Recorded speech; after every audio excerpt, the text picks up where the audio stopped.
Hi, and welcome to a brand new series of Parenting Teens podcasts.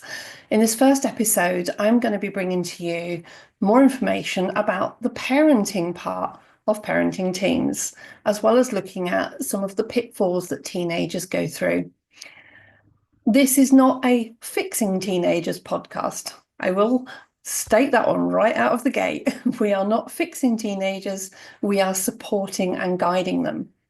So for a little more about me, my name is Kay Reeve. I am an emotional awareness expert. I'm an author, a TEDx speaker, and I mentor parents who are having challenges with teenagers, struggling with depression, stress, anxiety, overwhelm, etc., which is aggravated by neurodivergent traits. However, I can't speak to everybody in the world at once unless I do it through something like a podcast or a book or courses online, which I have all of those available as well. But for this podcast, I want to bring some information to you as parents to help you with the stress and the overwhelm of your role in parenting teens. I have been there where my son for many, many years was suicidal on and off. Very deep depression. And it took me a long time to realize that one of the reasons he found it difficult to understand his emotions was because he couldn't see them. And he was a visual learner. And so I evolved a way to help him understand his emotions through emotional awareness and a diagram of the emotional cycle. I will come back to that at the end of the video. But for this series, I want to be talking to you every week about different topics and breaking this down, starting with how it affects you as a parent and being aware of your role in the parenting teens part. Because a lot of people do seem to think that teenagers get to a certain point and then life is their responsibility. While other parents, on the other hand, say once a mum, always a mum, or once a parent, always a parent, and our role never ends. I tend to be on that end where, with my children now in their 30s, I'm still providing them support while they're raising their children towards those teen years. Even today, we've had some support going on within the family over something quite serious with one of the children, but again, I'll come back to that another time. So when it comes to parenting, it is stressful. It can be overwhelming. It can feel never ending. And nobody is taught how to be a parent in the sense that we are taught maths and English, or whatever language is your first language. We are not taught anything much beyond the bringing them home as a baby and changing nappies and feeding them milk. And then sort of from there, as parents, we evolve as they evolve. So they are always looking to us as parents like we should have all of the answers.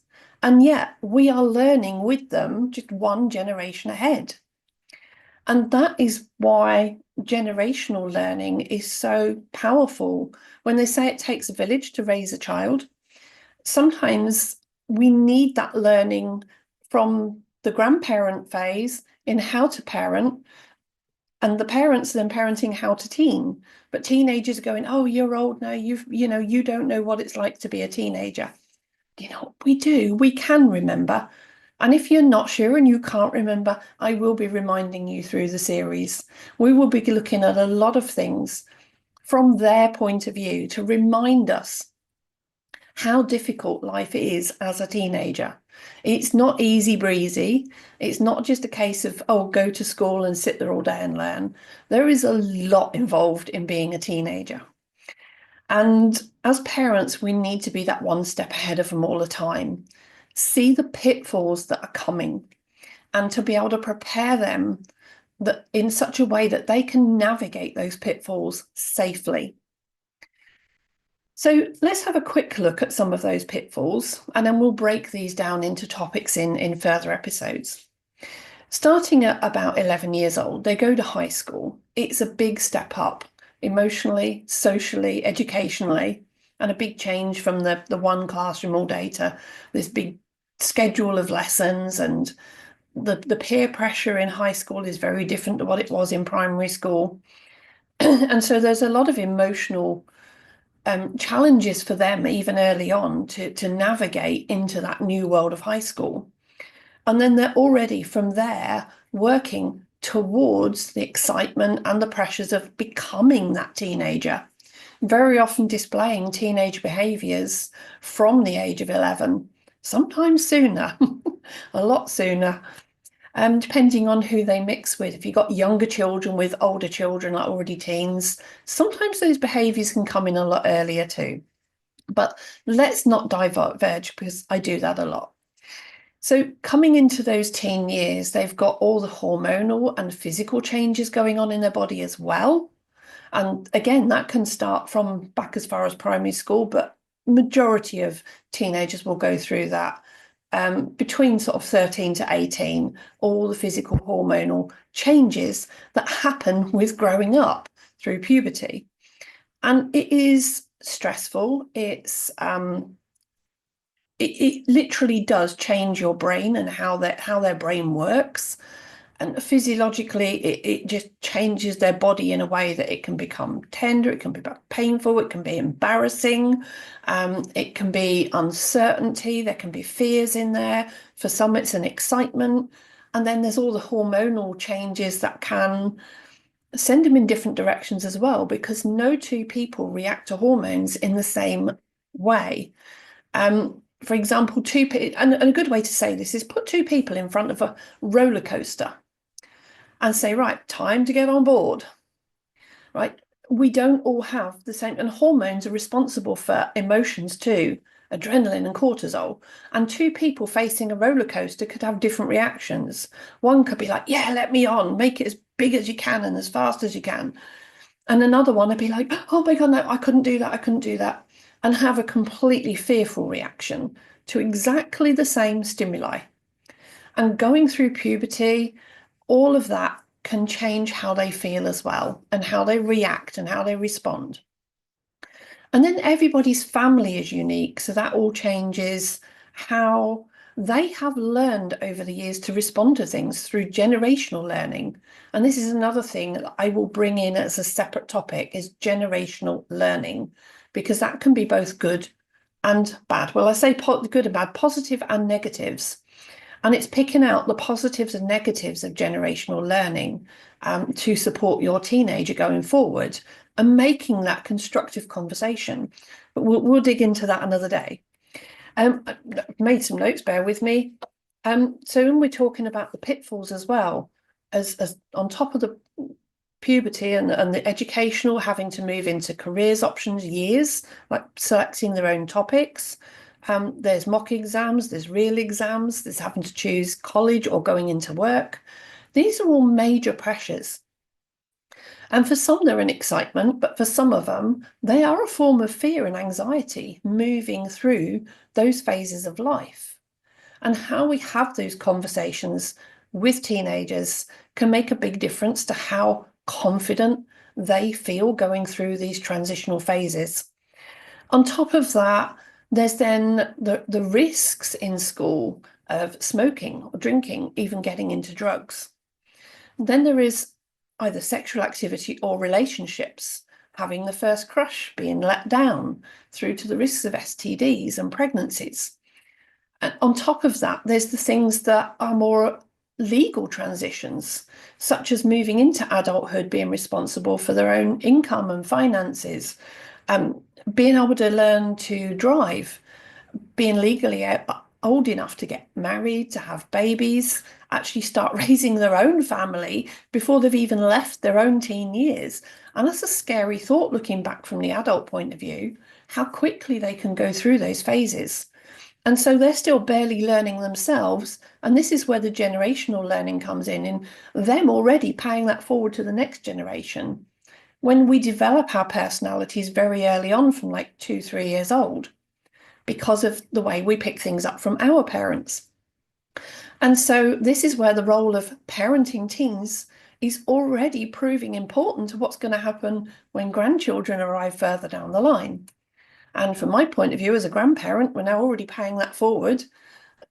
because the next generation, believe me, won't take long before they arrive. It feels a long way away. My oldest grandchild is 9, so they're already halfway to 18, legal age to do whatever they need to do, or, to be free as an adult.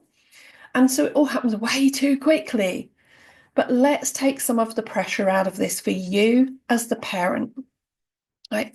There are many more pitfalls than that I will discuss, and we will do one episode specifically on what the pitfalls are. And then again, we will break that down through more episodes. But from your point of view, if there's anything you want to know about being a parent of teenagers and young adults, because this transition and all the stages of changes that they're going through will take them right through into the early 20s. So if there's anything you want to know about raising children between the ages of 11 and, let's say, 24, 11 and 24, if they have neurodiversity on top of that, adds additional emotional challenges, social challenges, just educational as well, learning abilities. So any of that affects those emotional transitions on top of all the normal, regular pitfalls that every teenager has. Let's discuss those too, because there's no reason they can't all have a perfectly normal life if we catch it early and support them in the right way from early on. I am really passionate about helping parents to help their own teenagers.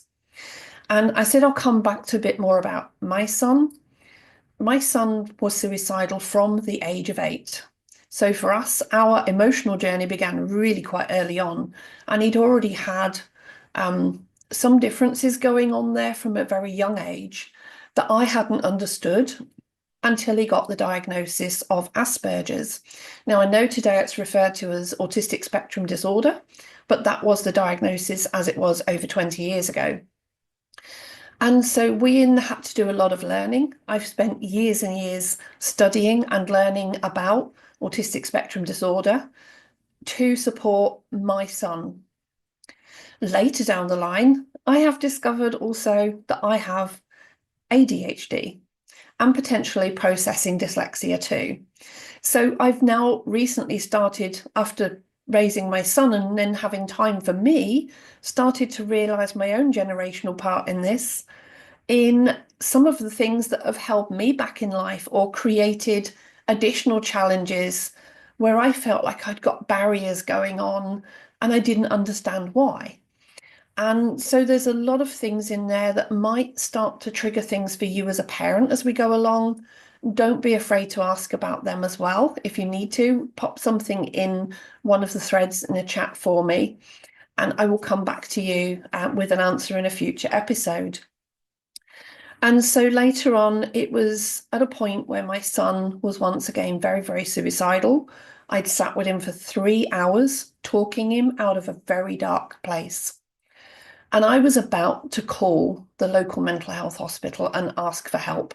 We were at our wit's end. It was like the last thread. And he was 18, 19 years old by this time. And this was when my light bulb moment came in about using a visual method to help him understand his emotions. And that turned life around for me. And I ended up changing my career off the back of that to becoming an emotional awareness expert. Now, not overnight. It's taken me so far 9 years of study, and I'm still learning. 9 years I've been working on this, in understanding the emotional cycle and how we can help teenagers and young adults to understand their emotions earlier on. And why is this important? Imagine this, right? Every human being can go for weeks without food, we can survive for days without water, and we can even live a couple of minutes without air, but we barely go seconds without an emotion. Now, some people will argue and go, no, I can go ages without having emotions. Feelings, you may go a while without having the feelings associated with the emotions, because we have feelings like heart and gut feelings, and our head says, oh, this is the right, wrong thing to do.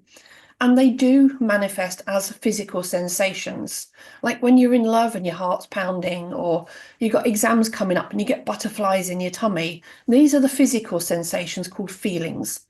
But the emotions themselves that are subconscious to that, we have emotions every single time we take a breath, because subconsciously emotions are saying, oh, you're running short of oxygen, you need to breathe in. Or hang on a minute, your carbon dioxide is building up, you need to breathe out. And everything that we do to act, react, or interact every single day is based somewhere on an emotion. And so understanding those emotions is absolutely key to working forward in life more positively, and understanding why our actions, our reactions, and our interactions happen the way they do.